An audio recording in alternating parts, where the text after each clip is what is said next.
د متحده عرب اماراتو د لومړي وزیر شپږمه میرمن تختیدلی ده.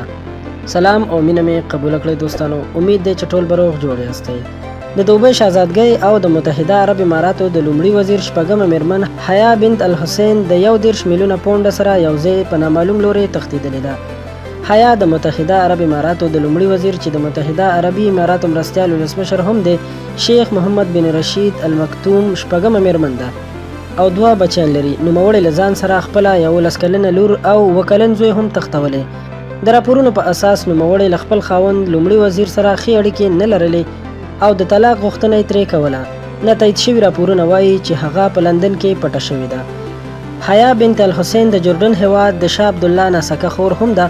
نوموړی لومړی جرمني ته تللی او هلته یې د سیاسي پناه غوښتنه کړې. حیا بنت الحسین د انګلستان په اکسفورډ پوهنتون کې زده کړې کړي او په حواله رسنیو کې خورا ډېره فعاله وه.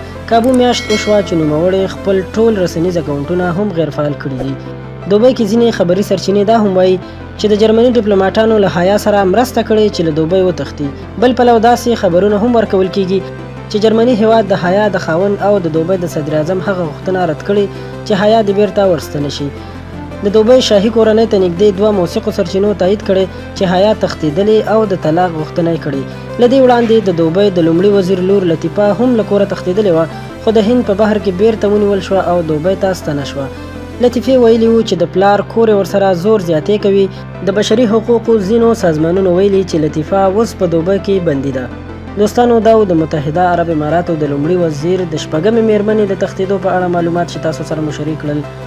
که ویډیو مو خوښه شوې وي مهرباني وکړئ در سره لایک کړئ او که تر اوسه مو زموږ چینل نه وي سبسکرایب کړئ مهرباني وکړئ همدا اوس یې سبسکرایب کړئ.